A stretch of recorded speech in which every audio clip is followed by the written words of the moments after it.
Next type conversions. Type conversions ಒಳಗಡೆ ಇದು ಚಿಕ್ಕದೊಂದು code ತಗೊಂಡಿದ್ದೀವಿ. ಹಾಗಾದ್ರೆ ಎಕ್ಸ್ ಅನ್ನೋ ಒಂದು ವೇರಿಯಬಲ್ ನ ಕ್ಯಾರೆಕ್ಟರ್ ಡಿಕ್ಲೇರ್ ಮಾಡಿದ್ದೀವಿ. ಅದೇ ಎಕ್ಸ್ ಒಳಗಡೆ ಕ್ಯಾಪಿಟಲ್ ಏನ ಸ್ಟೋರ್ ಮಾಡಿದ್ದೀವಿ. ಹಾಗಾದ್ರೆ ಇದೆರಡು ಪ್ರಿಂಟ್ ಆಫ್ ಸ್ಟೇಟ್ಮೆಂಟ್ ಎಕ್ಸಿಕ್ಯೂಟ್ ಆದ ನಂತರ ಔಟ್ಪುಟ್ ಏನ್ ಬರುತ್ತೆ ಅಂತ ನಾವೀಗ ಈ ವಿಡಿಯೋದಲ್ಲಿ ನೋಡ್ತಾ ಹೋಗೋಣ. ಈ ಸ್ಟೇಟ್ಮೆಂಟ್ಸ್ ಔಟ್ಪುಟ್ ನೋಡೋಕ್ಕಿಂತ ಮೊದಲು ಟೈಪ್ ಕನ್ವರ್ಷನ್ಸ್ ಅಂತಂದ್ರೆ ಏನು ಅಂತ ಫಸ್ಟ್ ಸ್ಟಡಿ ಮಾಡ್ತಾ ಹೋಗೋಣ. What is type conversion? Type conversion is the process of converting one data type to another data type. It is also called as data conversion or typecasting. ನೋಡಿ, ಈ type conversions ಒಳಗಡೆ two types ಇದೆ. First one is implicit typecasting, second one is explicit typecasting. ಹಾಗಾದ್ರೆ ಈಗ overall ಆಗಿ ನಮಗೆ ಈಗ ಈ ಡೆಫಿನೇಷನ್ ಅರ್ಥ ಆಗ್ಬೇಕಂತ ಹೇಳಿದ್ರೆ ನಾವು ಇದನ್ನ ಎಕ್ಸಾಂಪಲ್ ಮುಖಾಂತರ ಸ್ಟಡಿ ಮಾಡ್ತಾ ಹೋಗೋಣ. ಹಾಗೆ ಅದರೊಳಗಡೆ ಫಸ್ಟ್ ಒನ್ implicit typecasting ತಗೋಣ. What is meant by implicit typecasting? It is the process of converting one data type to another data type automatically. That is, without using typecast operators. This happens when values of different data types are mixed in an expression. Agar total agi definition artha agbekantre ನಾವು ಇಲ್ಲಿ ಒಂದು example ತಗೋಬೇಕಾಗುತ್ತೆ. Example ತಗೋಣ. Program to accept a character and find its equivalent ASCII value. ಹಾಗಾದ್ರೆ ಈ ಪ್ರೋಗ್ರಾಮ್ಗೆ ನಾವು ಒಂದು character entry ಮಾಡಬೇಕಾಗುತ್ತೆ. ಅದು ಆಸ್ಕಿ ವ್ಯಾಲ್ಯೂನ ನಾವು ಮಾನಿಟರ್ ಮೇಲೆ ಡಿಸ್ಪ್ಲೇ ಮಾಡಬೇಕಾಗುತ್ತೆ. ಆಸ್ಕಿ ವ್ಯಾಲ್ಯೂ ಅಂತಂದ್ರೆ ನಿಮ್ಗೆ ಆಲ್ರೆಡಿ ಗೊತ್ತಿರುತ್ತೆ, American standard code for information interchange ಅಂತ. ಆಸ್ಕಿ ವ್ಯಾಲ್ಯೂಸ್ ಯಾವಾಗಲೂ ಕೂಡ ಇಂಟಿಜರ್ ಅಲ್ಲಿ ಇರುತ್ತೆ. ನೆಕ್ಸ್ಟ್ ಪ್ರೋಗ್ರಾಮ್ಗಳನ್ನ program on implicit typecasting. Here is the program is like this: program to accept a character and find its equivalent ASCII value. ಪ್ರೋಗ್ರಾಮ್ದು code ಪೂರ್ತಿ ತಗೊಳ್ಳೋದು ಬೇಡ, ನಮ್ಗೆ ಎಷ್ಟು ಅವಶ್ಯಕತೆ ಇದೆಯೋ ಅಷ್ಟು ಕೋಡ್ ಅನ್ನು ಮಾತ್ರ ತಗೊಳ್ಳೋಣ. ಈ ರೀತಿ ಇದೆ. ಹಾಗಾದ್ರೆ ಇದು ಎರಡು ವೇರಿಯೇಬಲ್ಸ್ ನ ತಗೊಂಡಿದ್ದೀನಿ, ಎಕ್ಸ್ ಮತ್ತೆ ಎನ್ ಅಂತ ಎರಡು ವೇರಿಯೇಬಲ್ಸ್ ತಗೊಂಡಿದ್ದೀವಿ. ಎಕ್ಸ್ ನ ಕ್ಯಾರೆಕ್ಟರ್ ಅಂತ ಡಿಕ್ಲೇರ್ ಮಾಡಿದ್ದೀವಿ, ಎನ್ ವೇರಿಯೇಬಲ್ ನ ಇಂಟಿಜರ್ ಅಂತ ಡಿಕ್ಲೇರ್ ಮಾಡಿದ್ದೀವಿ. ಇದು ಎರಡು ಡಿಕ್ಲರೇಷನ್ ಸ್ಟೇಟ್ಮೆಂಟ್ಸ್ ಎಕ್ಸಿಕ್ಯೂಟ್ ಆದ ನಂತರ ಕಂಪ್ಯೂಟರ್ ಮೆಮೊರಿ ಲೊಕೇಶನ್ ಒಳಗಡೆ ಏನೆಲ್ಲ ಆಗುತ್ತೆ? ಕಂಪ್ಯೂಟರ್ ಮೆಮೊರಿ ಲೊಕೇಶನ್ ಒಳಗಡೆ ಎಕ್ಸ್ ಮತ್ತೆ ಎನ್ ಹೆಸರಲ್ಲಿ ಎರಡು ಮೆಮೊರಿ ಅಲೋಕೇಟ್ ಆಗಿದೆ. ಅದೇ ಫಸ್ಟ್ ಮೆಮೊರಿ ಲೊಕೇಶನ್ ನ ನಾವು ಎಕ್ಸ್ ಅಂತ ತಗೊಂಡಿದ್ದೀವಿ. ಎಕ್ಸ್ ನ ಕ್ಯಾರೆಕ್ಟರ್ ಅಂತ ಡಿಕ್ಲೇರ್ ಮಾಡಿರೋದ್ರಿಂದ ಈ ಫಸ್ಟ್ ಮೆಮೊರಿ ಲೊಕೇಶನ್ ಒಳಗಡೆ ಕ್ಯಾರೆಕ್ಟರ್ ನ ಸ್ಟೋರ್ ಮಾಡ್ಲಿಕ್ಕೆ ಸಾಧ್ಯ ಆಗುತ್ತೆ.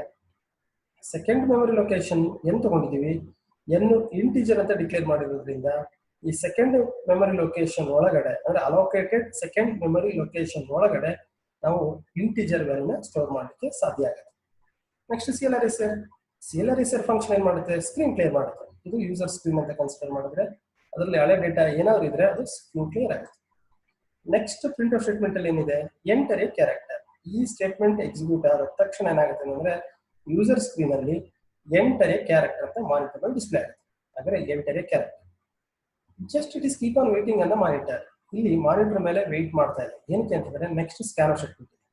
ಸ್ಕ್ಯಾನ್ ಆಫ್ ಸ್ಟೇಟ್ಮೆಂಟ್ ಇರೋದ್ರಿಂದ ಯೂಸರ್ ಯಾವ್ದಾದ್ರು ಒಂದು ಡೇಟನ್ನ ಎಂಟ್ರಿ ಮಾಡ್ಲಿ ಅನ್ನೋ ಉದ್ದೇಶಕ್ಕೋಸ್ಕರ ಅದು ಮಾನಿಟರ್ ಮೇಲೆ ವೆಯ್ಟ್ ಮಾಡ್ತಾರೆ.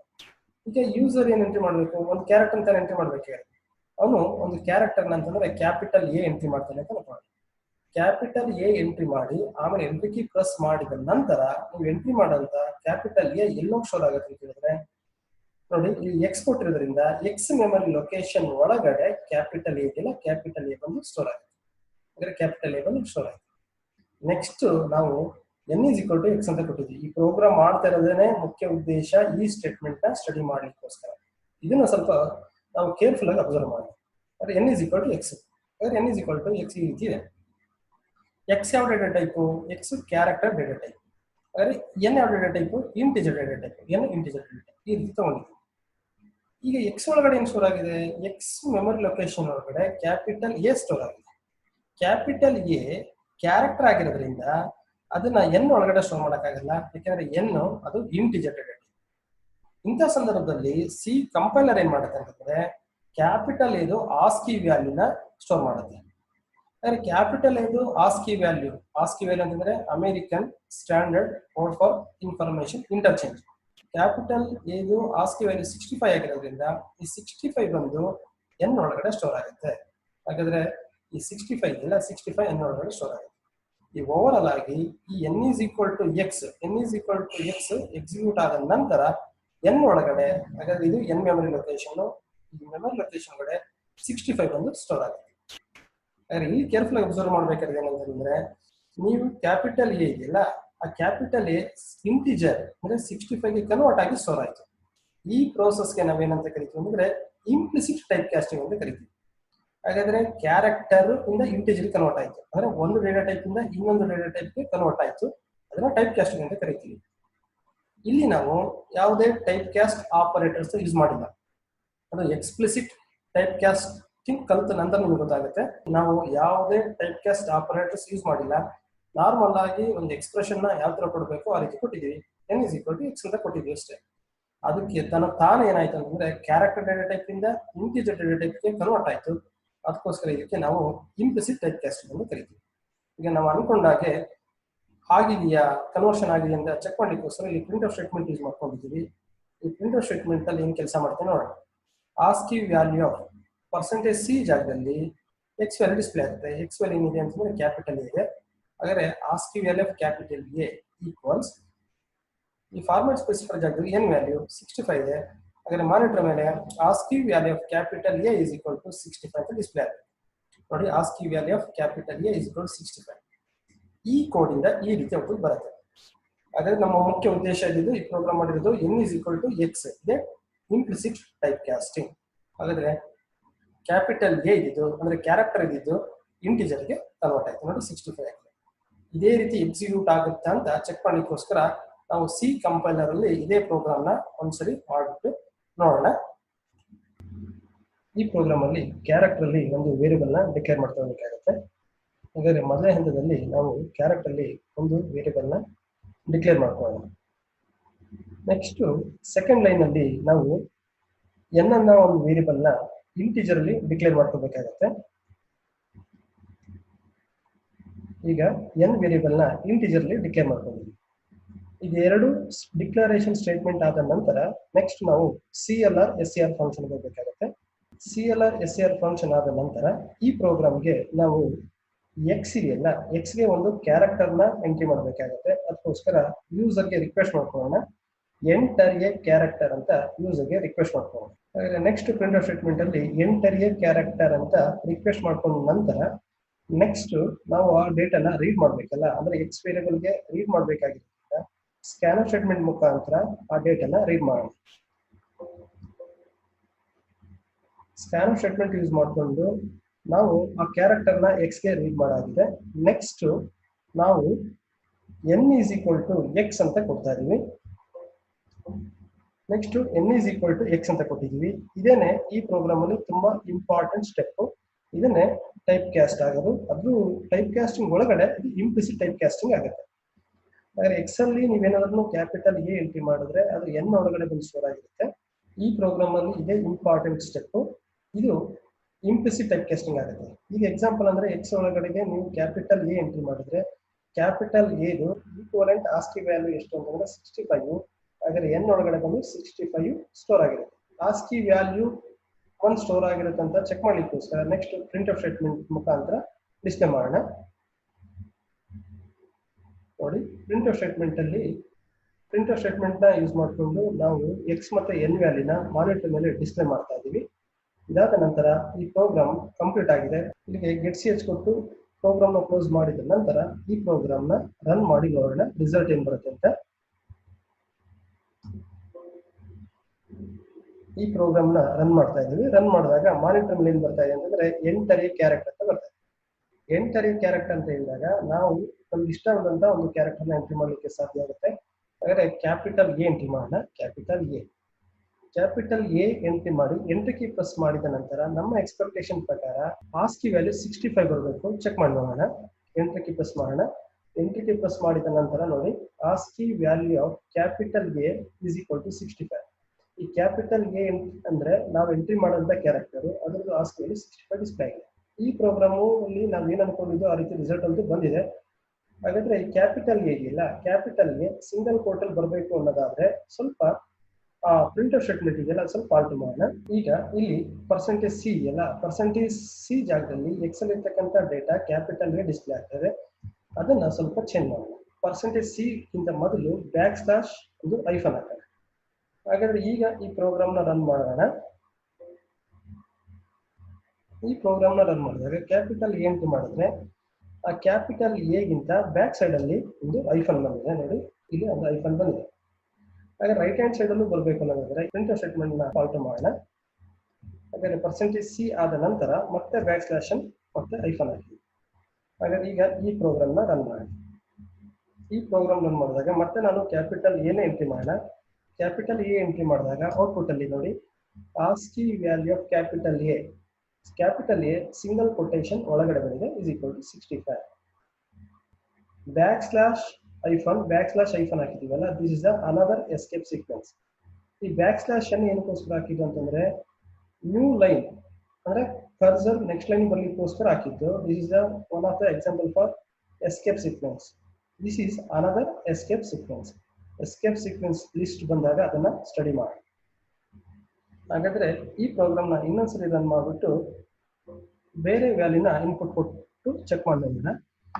ಕ್ಯಾಪಿಟಲ್ ಎ ಇಲ್ಲ ಕ್ಯಾಪಿಟಲ್ ಝಡ್ಗೆ ಆಸ್ಕಿ ವ್ಯಾಲ್ಯೂ ಏನು ಬರಬೇಕು? 90 ಬರಬೇಕಲ್ವಾ? ನೋಡಿ 90 ಬಂದಿದೆ. ಹಾಗೆ ಇದೇ ಪ್ರೋಗ್ರಾಮ್ನ ಇನ್ನೊಂದ್ಸರಿ ರನ್ ಮಾಡ್ಬಿಟ್ಟು ನೋಡೋಣ. ಲೋಯರ್ ಕೇಸ್ ಎ ಎಂಟ್ರಿ ಮಾಡಿದ್ರೆ 97 ಬರಬೇಕು. 97 ನೋಡಿ 97 ಬಂದಿದೆ. ಅದೇ ತರನೇ ಲೋಯರ್ ಕೇಸ್ ಝಡ್ ಎಂಟ್ರಿ ಮಾಡಿ ನೋಡೋಣ. ಲೋಯರ್ ಕೇಸ್ ಝಡ್ ಎಂಟ್ರಿ ಮಾಡಿದ್ರೆ ಇದಕ್ಕೆ 122 ಬರಬೇಕಲ್ವಾ? ಹಾಗಾದ್ರೆ 122 ಬರಬೇಕು. ಚೆಕ್ ಮಾಡಿ ನೋಡೋಣ 122. ಹಾಗಾದ್ರೆ ನಾವೇನು ಅನ್ಕೊಂಡಿದ್ದು ಅದ್ರ ತಕ್ಕನಾಗಿ ಈ ಪ್ರೋಗ್ರಾಮ್ ಅಲ್ಲಿ ಔಟ್ಪುಟ್ ಬಂದಿದೆ. Next another program on implicit type casting. ಇಲ್ಲಿ ಫಸ್ಟ್ ಸ್ಟೇಟ್ಮೆಂಟ್ ಏನು ಕೊಟ್ಟಿದ್ದೀವಿ ಅಂದ್ರೆ ಎಕ್ಸ್ ವೇರಿಯಬಲ್ ಇದೆಯಲ್ಲ, ಎಕ್ಸ್ ವೇರಿಯಬಲ್ ನ ಕ್ಯಾರೆಕ್ಟರ್ ಅಂತ ಡಿಕ್ಲೇರ್ ಮಾಡಿದ್ವಿ. ಈ ಸ್ಟೇಟ್ಮೆಂಟ್ ಎಕ್ಸಿಕ್ಯೂಟ್ ಆದ ತಕ್ಷಣ ನಮ್ಮ ಕಂಪ್ಯೂಟರ್ ಮೆಮೊರಿ ಲೊಕೇಶನ್ ಒಳಗಡೆ ಒಂದು ಮೆಮೊರಿ ಲೊಕೇಟ್ ಆಗಿದೆ ಅಂದ್ರೆ ಎಕ್ಸ್. ನೆಕ್ಸ್ಟ್ ಏನ್ ಕೊಟ್ಟಿದ್ದೀರಾ? X is equal to A ಅಂದ್ರೆ ಈ ಮೆಮೊರಿ ಲೊಕೇಶನ್ಗೆ ಕ್ಯಾಪಿಟಲ್ ಎನ ಸ್ಟೋರ್ ಮಾಡಿದ್ದೀರಾ. ಇದಾದ ನಂತರ ಪ್ರಿಂಟ್ ಸ್ಟೇಟ್ಮೆಂಟ್ ಬರೋಣ. ಪ್ರಿಂಟ್ ಸ್ಟೇಟ್ಮೆಂಟ್ ಅಲ್ಲಿ ಪರ್ಸೆಂಟೇಜ್ ಸಿ ಕೊಟ್ಟಿದ್ದೀರಾ. ಹೌದು, ಕ್ಯಾರೆಕ್ಟರ್ಗೆ ಫಾರ್ಮೆಟ್ ಸ್ಪೆಸಿಫೈರ್ ಪರ್ಸೆಂಟೇಜ್ ಸಿ. ಹಾಗಾದ್ರೆ ಅದು ಕ್ಯಾರೆಕ್ಟರ್ ಆಗಿರೋದ್ರಿಂದ ಕ್ಯಾರೆಕ್ಟರ್ ಕ್ಯಾಪಿಟಲ್ ಎ ಮಾನಿಟರ್ ಮೇಲೆ ಡಿಸ್ಪ್ಲೇ ಆಗಿದೆ. ನೋಡಿ ಕ್ಯಾಪಿಟಲ್ ಎ ಮಾನಿಟರ್ ಡಿಸ್ಪ್ಲೇ ಆಗಿದೆ. ಆದ್ರೆ ನೆಕ್ಸ್ಟ್ ಇಲ್ಲೇ ಪ್ರಾಬ್ಲಮ್ ಇದೆ. ಆ ಕ್ಯಾರೆಕ್ಟರ್ ನ ಮಾನಿಟರ್ ಮೇಲೆ ಡಿಸ್ಪ್ಲೇ ಮಾಡ್ಲಿಕ್ಕೆ ಪರ್ಸೆಂಟೇಜ್ ಸಿ ಕೊಡಬೇಕಾಗಿತ್ತು, ನಾವಿಲ್ಲಿ ಪರ್ಸೆಂಟೇಜ್ ಡಿ ಕೊಟ್ಬಿಟ್ಟಿದ್ವಿ. ಇಂಥ ಸಿಚುವೇಶನ್ ಅಲ್ಲಿ ಸಿ ಕಂಪೈಲರ್ ಏನ್ ಮಾಡುತ್ತೆ ಅಂತಂದ್ರೆ ಎಕ್ಸ್ ಮೆಮೊರಿ ಲೊಕೇಶನ್ ಒಳಗಡೆ ಸ್ಟೋರ್ ಆಗಿರ್ತಕ್ಕಂತಹ ಡೇಟಾ, ಈ ಎಕ್ಸಾಂಪಲ್ ನೋಡಿದ್ರೆ ಕ್ಯಾಪಿಟಲ್ ಎದು ಆಸ್ಕಿ ವ್ಯಾಲ್ಯೂ 65 ಆಗಿರೋದ್ರಿಂದ 65 ಮಾನಿಟರ್ ಮೇಲೆ ಡಿಸ್ಪ್ಲೇ ಆಗುತ್ತೆ. ಹಾಗಾದ್ರೆ ಈ 4 ಸೆಟ್ಮೆಂಟ್ಸ್ ಇಂದ ಔಟ್ಪುಟ್ ಕ್ಯಾಪಿಟಲ್ ಎ ಮತ್ತೆ 65 ಮಾನಿಟರ್ ಮೇಲೆ ಡಿಸ್ಪ್ಲೇ ಆಗುತ್ತೆ. ಈಗ ಈ ಪ್ರೋಗ್ರಾಮ್ಗೆ ಕ್ಯಾರೆಕ್ಟರ್ ಅಲ್ಲಿ ಒಂದೇ ಒಂದು ವೇರಿಯಬಲ್ ಬೇಕಾಗುತ್ತೆ. ಹಾಗಾದ್ರೆ ಕ್ಯಾರೆಕ್ಟರ್ ಅಲ್ಲಿ ಎಕ್ಸ್ ಅಂತ ಒಂದು ವೇರಿಯಬಲ್ ನ ಡಿಕ್ಲೇರ್ ಮಾಡ್ಕೊಳ್ಳೋಣ. ಇದಾದ ನಂತರ ಸ್ಕ್ರೀನ್ ಕ್ಲಿಯರ್ ಮಾಡಬೇಕು ಅನ್ನೋದಾದ್ರೆ CLR/SL ಫಂಕ್ಷನ್ ಕೊಡೋಣ. CLR/SL ಫಂಕ್ಷನ್ ಕೊಟ್ಟಾದ ನಂತರ X is equal to single quotation ಒಳಗಡೆ ಕ್ಯಾಪಿಟಲ್ ಎ ಅಂದ್ರೆ ಆ ಎಕ್ಸ್ ವೇರಿಯಬಲ್ ಇದೆಯಲ್ಲ, ಈ ಎಕ್ಸ್ ವೇರಿಯಬಲ್ ಗೆ ಕ್ಯಾಪಿಟಲ್ ಎ ನ ಇನಿಷಿಯಲೈಸೇಷನ್ ಮಾಡ್ತಾ ಇದೀವಿ. ಹಾಗಾದ್ರೆ X is equal to single quotation ಒಳಗಡೆ ಕ್ಯಾಪಿಟಲ್ ಎ. ಈ ಸ್ಟೇಟ್ಮೆಂಟ್ ಎಕ್ಸಿಕ್ಯೂಟ್ ಆದ ನಂತರ ಕಂಪ್ಯೂಟರ್ ಮೆಮೊರಿ ಲೊಕೇಶನ್ ಎಕ್ಸ್ ಒಳಗಡೆ ಕ್ಯಾಪಿಟಲ್ ಎ ಬಂದು ಸ್ಟೋರ್ ಆಗುತ್ತೆ. ಹಾಗಾದ್ರೆ ನೆಕ್ಸ್ಟ್ ಪ್ರಿಂಟ್ ಆಫ್ ಸ್ಟೇಟ್ಮೆಂಟ್ ಮಾಡೋಣ. ನೆಕ್ಸ್ಟ್ ಪ್ರಿಂಟ್ ಆಫ್ ಸ್ಟೇಟ್ಮೆಂಟ್ ಅಲ್ಲಿ ಫಾರ್ಮೆಟ್ ಸ್ಪೇಸ್ ಪರ್ಸೆಂಟೇಜ್ ಸಿ ಹಾಕಿದೀವಿ. ಅಂದ್ರೆ ಈ ಜಾಗದಲ್ಲಿ ಎಕ್ಸ್ ಡೇಟಾ ಅಂದ್ರೆ ಕ್ಯಾಪಿಟಲ್ ಎ ಇದೆ, ಕ್ಯಾಪಿಟಲ್ ಎ ಡಿಸ್ಪ್ಲೇ ಆಗುತ್ತೆ. ನೆಕ್ಸ್ಟ್ ಇನ್ನೊಂದು ಪ್ರಿಂಟ್ ಆಫ್ ಸ್ಟೇಟ್ಮೆಂಟ್ ಕೊಡೋಣ. ಆದ್ರೆ ಇಲ್ಲಿ ಪರ್ಸೆಂಟೇಜ್ ಸಿ ಬದಲಾಗಿ ಇಲ್ಲಿ ಪರ್ಸೆಂಟೇಜ್ ಡಿ ಹಾಕಿದೀವಿ. ಇಂಥ ಸಿಚುವೇಶನ್ ಏನಾಗುತ್ತೆ ಅನ್ಕೊಂಡಿದೀವಿ, ಎಕ್ಸ್ ಒಳಗಡೆ ಇರ್ತಕ್ಕಂಥ ಡೇಟಾ ಕ್ಯಾರೆಕ್ಟರ್ ಫಾರ್ಮೆಟ್ ಅಲ್ಲಿ ಇದೆ. ಕ್ಯಾರೆಕ್ಟರ್ ಫಾರ್ಮೆಟ್ ಅಲ್ಲಿ ಅಂದ್ರೆ ಈ ಎಕ್ಸಾಂಪಲ್ ಕ್ಯಾಪಿಟಲ್ ಎ ಇದೆ. ಕ್ಯಾಪಿಟಲ್ ಎ ಇದೆಯಲ್ಲ ಅದ್ರದ್ದು ಈಕ್ವಲೆಂಟ್ ಆಸ್ಕಿ ವ್ಯಾಲ್ಯೂ 65. 65 ಮಾನಿಟರ್ ಮೇಲೆ ಡಿಸ್ಪ್ಲೇ ಆಗುತ್ತೆ, ಯಾಕೆಂದ್ರೆ ಇಲ್ಲಿ format specifier integer format specifier ಹಾಕಿರೋದ್ರಿಂದ. ಈಗ ಈ ಪ್ರೋಗ್ರಾಮ್ ನ ಏನ್ ಮಾಡೋಕ್ಕಿಂತ ಮೊದಲು ಗೆಟ್ ಸಿ ಹಚ್ಕೊಳ್ಳೋಣ. ಗೆಟ್ ಸಿ ಹಚ್ಕೊಟ್ಟು ಈ ಪ್ರೋಗ್ರಾಮ್ ನ ಕ್ಲೋಸ್ ಮಾಡೋಣ. ಈ ಪ್ರೋಗ್ರಾಮ್ ನ ರನ್ ಮಾಡ್ಬಿಟ್ಟು ನೋಡೋಣ. ಹಾಗಾದ್ರೆ ನಮ್ಮ ಎಕ್ಸ್ಪೆಕ್ಟೇಷನ್ ಪ್ರಕಾರ ಕ್ಯಾಪಿಟಲ್ ಎ ಡಿಸ್ಪ್ಲೇ ಆಗಬೇಕು ಮತ್ತೆ 65 ಡಿಸ್ಪ್ಲೇ ಆಗಬೇಕು. ಈ ಪ್ರೋಗ್ರಾಮ್ ರನ್ ಮಾಡಿದಾಗ ನಮ್ಮ ಎಕ್ಸ್ಪೆಕ್ಟೇಷನ್ ತಕ್ಕನಾಗಿ ನೋಡಿ ಕ್ಯಾಪಿಟಲ್ ಎ ಮತ್ತೆ 65 ಮಾನಿಟರ್ ಮೇಲೆ ಡಿಸ್ಪ್ಲೇ ಆಗಿದೆ. ಅದ್ರಲ್ಲಿ ಸಮಸ್ಯೆ ಏನಾಗಿದೆ ಅಂತಂದ್ರೆ ಕ್ಯಾಪಿಟಲ್ ಎ ಪಕ್ಕನೆ 65 ಡಿಸ್ಪ್ಲೇ ಆಗಿದೆ. ಆದರೆ 65 ನೆಕ್ಸ್ಟ್ ಲೈನ್ ಅಲ್ಲಿ ಬರಬೇಕು ಅನ್ನೋದಾಗಿದ್ದರೆ second print of statement beginning ಅಲ್ಲೇ ನಾವು ಬ್ಯಾಕ್ ಸ್ಲಾಶ್ ಹಾಕ್ಬೇಕಾಗಿತ್ತು. ಹಾಗಾದ್ರೆ ಈಗ ಸೆಕೆಂಡ್ ಪ್ರಿಂಟರ್ ಸ್ಟೇಟ್ಮೆಂಟ್ ಇದೆಯಲ್ಲ, ಸೆಕೆಂಡ್ ಪ್ರಿಂಟರ್ ಸ್ಟೇಟ್ಮೆಂಟ್ ಬಿಗಿನಿಂಗ್ ಅದನ್ನೇ ಬ್ಯಾಕ್ ಸ್ಲಾಶ್ ಎನ್ ಹಾಕೋಣ. ಡಬಲ್ ಕೊಟೇಶನ್ ಒಳಗಡೆ ಬ್ಯಾಕ್ ಸ್ಲಾಶ್ ಎನ್ ಹಾಕೋಣ. ಬ್ಯಾಕ್ ಸ್ಲಾಶ್ ಎನ್ ಹಾಕಿದ ನಂತರ ಇದೇ ಪ್ರೋಗ್ರಾಮ್ನ ಮತ್ತೆ ರನ್ ಮಾಡೋಣ. ಇದೇ ಪ್ರೋಗ್ರಾಮ್ನ ಮತ್ತೆ ರನ್ ಮಾಡಿದಾಗ ನೋಡಿ ಆ 65 ಇದೆಯಲ್ಲ, 65 ನೆಕ್ಸ್ಟ್ ಲೈನಲ್ಲಿ ಬಂದಿದೆ. ಈ ಪ್ರೋಗ್ರಾಮ್ ಕೂಡ ನಾವೇನು ಅನ್ಕೊಂಡಿದ್ದು ಅದೇ ರೀತಿನೇ ಔಟ್ಪುಟ್ ಬಂದಿದೆ. Next explicit type casting. ಇದ್ರ ಡೆಫಿನಿಷನ್ ನೋಡೋಣ.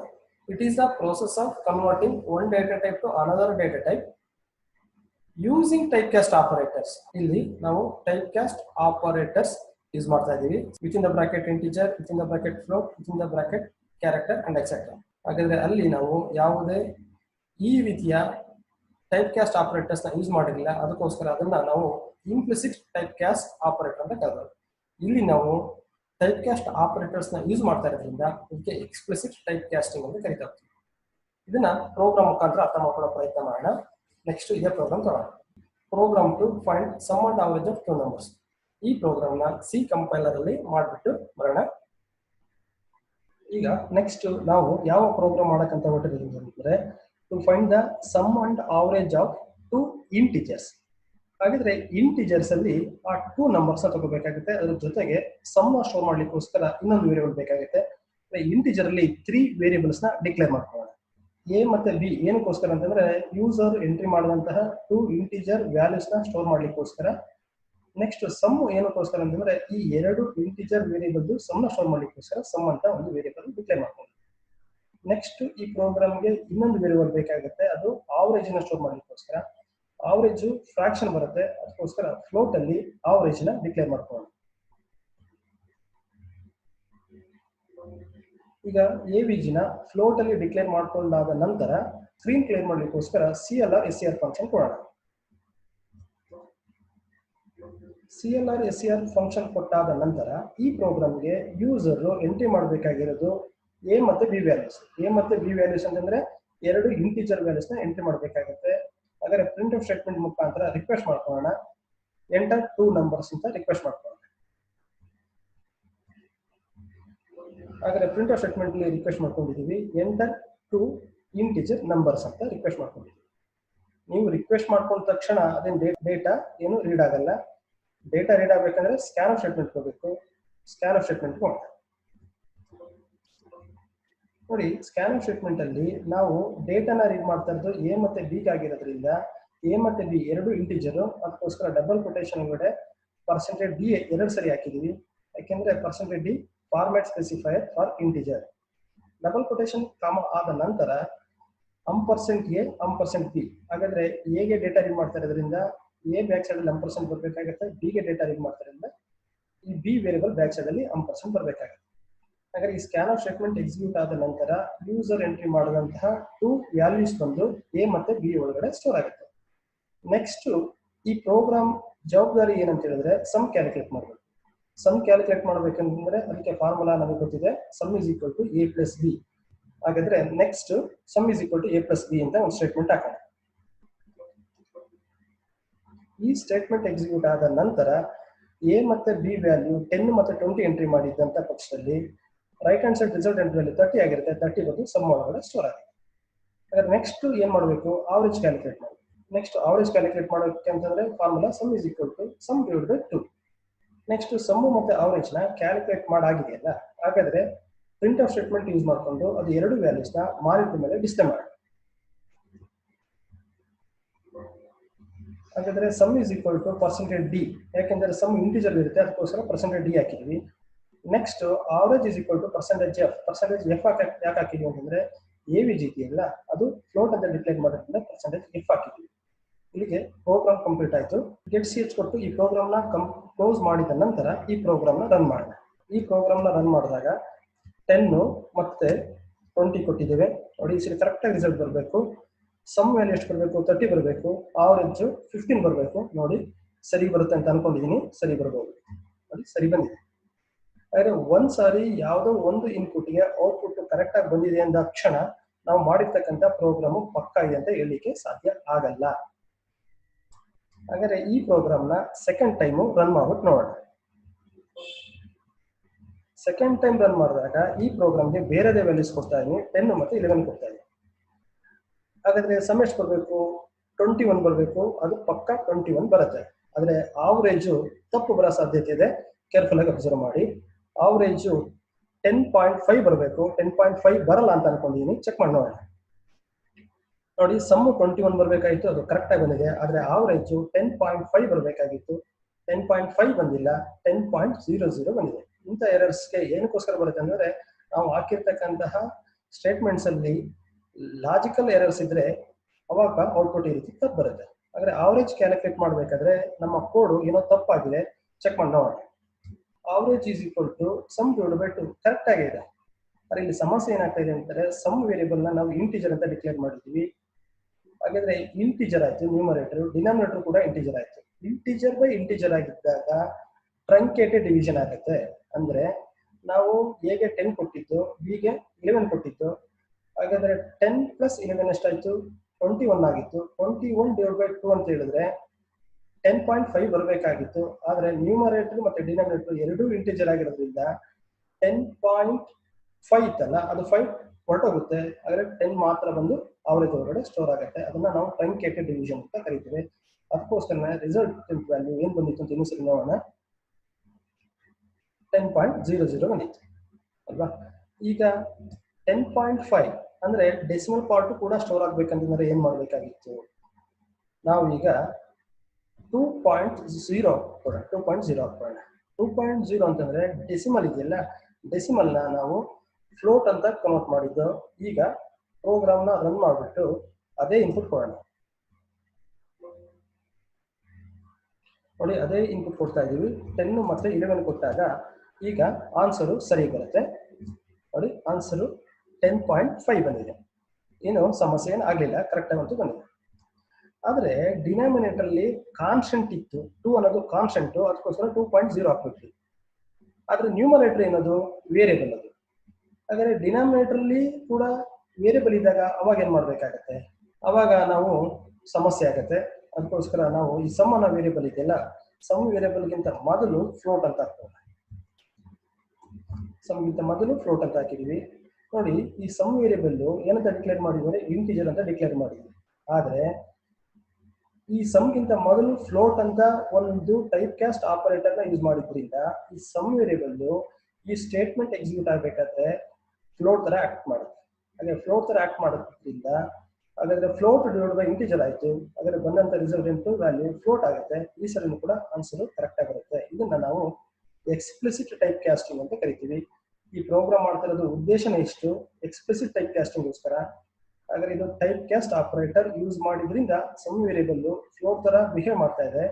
ಅದಕ್ಕೋಸ್ಕರ ಇದಕ್ಕೆ ನಾವು ಎಕ್ಸ್ಪ್ಲಿಸಿಟ್ ಟೈಪ್ ಕ್ಯಾಸ್ಟಿಂಗ್ ಅಂತ ಕರಿತೇವೆ. ರನ್ ಮಾಡ್ಬಿಟ್ಟು ನೋಡೋಣ.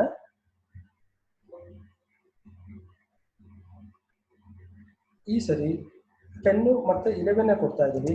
10 ಮತ್ತೆ 11 ಕೊಟ್ಟಾಗ್ಲೂ ಕೂಡ ಕರೆಕ್ಟ್ ಆಗಿ ರಿಸಲ್ಟ್ ಬರ್ತಾ ಇದೆ. ಆವರೇಜ್ 10.5 ಬರಬೇಕಾಯ್ತು. ನೋಡಿ, ಆವರೇಜ್ 10.5 ಬರ್ತಾ ಇದೆ. ಆದ್ರೆ ಪ್ರೋಗ್ರಾಮ್ ಅಲ್ಲಿ ಡಿನಾಮಿನೇಟರ್ 2.0 ಹಾಕಿಲ್ಲ. ಅದು ಕೂಡ ಕರೆಕ್ಟ್ ಆಗಿ ಯಾಕೆ ಬರ್ತಾ ಇದೆ ಅಂತಂದ್ರೆ, ಈ ಸಮ್ ವೇರಿಯಬಲ್ ಗಿಂತ ಮೊದಲು ನಾವು ಟೈಪ್ ಕ್ಯಾಸ್ಟ್ ಆಪರೇಟರ್ ಯೂಸ್ ಮಾಡಿದ್ವಿ, ಫ್ಲೋಟ್ ಅಂತ. ಹಾಗಾದ್ರೆ ಈ ಫ್ಲೋಟ್ ಅಂತ ಯೂಸ್ ಮಾಡಿದ್ರಿಂದ ಸಮ್ ವೇರಿಯಬಲ್ ಇಂಟಿಜರ್ ಅಂತ ಡಿಕ್ಲೇರ್ ಮಾಡಿದ್ದಾಗ್ಯೂ ಕೂಡ it acts as A float. Float divided by integer ಆಯ್ತು. ಅವಾಗ ಬಂದಂತ ರಿಸಲ್ಟೆಂಟ್ ವ್ಯಾಲ್ಯೂ ಏನಾಗುತ್ತೆ? ಫ್ಲೋಟ್ ಆಯ್ತು. ಅದಕ್ಕೋಸ್ಕರ ಆವರೇಜ್ 10.5 ಬಂದಿದೆ. ಓವರ್ ಆಗಿ ಇದಕ್ಕೆ ನಾವು ಎಕ್ಸ್ಪ್ಲಿಸಿಟ್ ಟೈಪ್ ಕ್ಯಾಸ್ಟಿಂಗ್ ಅಂತ ಕರಿತೇವೆ. Next, another program on type cast conversion. ಇಲ್ಲಿ ಎಕ್ಸಾಂಪಲ್ ಈ ರೀತಿ ಇದೆ: accept a real number and separate integer part and decimal part from it. ಹಾಗಾದ್ರೆ ಈ ಪ್ರೋಗ್ರಾಮ್ಗೆ ನಾವು ಒಂದು ರಿಯಲ್ ನಂಬರ್ನ ಎಂಟ್ರಿ ಮಾಡಬೇಕಾಗುತ್ತೆ. ಒಂದು ಎಕ್ಸಾಂಪಲ್, ರಿಯಲ್ ನಂಬರ್ ನೀವು ಇಷ್ಟ ಏನು ಬೇಕಾದ್ರೂ ಎಂಟ್ರಿ ಮಾಡಿ. ಫಾರ್ ಎಕ್ಸಾಂಪಲ್ 35.67 ಎಂಟ್ರಿ ಮಾಡಿದ್ವಿ. ಎಂಟ್ರಿ ಮಾಡಿದ್ರೆ ಈ ರಿಯಲ್ ನಂಬರ್ ಅಲ್ಲಿ ಇರ್ತಕ್ಕಂತಹ ಇಂಟಿಜರ್ ಪಾರ್ಟ್ ಅಂದ್ರೆ 35 ಸಪರೇಟ್ ಆಗಬೇಕು. ನೋಡಿ, 35 ಸಪರೇಟ್ ಆಗಬೇಕು. 0.67 ಡೆಸಿಮಲ್ ಪಾರ್ಟ್ ಸಪರೇಟ್ ಆಗಬೇಕು. ಇದು ನಮ್ಮ ಪ್ರೋಗ್ರಾಮ್. ಇದನ್ನ ಯಾವ ರೀತಿ ಮಾಡ್ಬೇಕಂತ ನೆಕ್ಸ್ಟ್ ವಿಡಿಯೋದಲ್ಲಿ ಸ್ಟಡಿ ಮಾಡ್ತಾ ಹೋಗೋಣ. Thank you.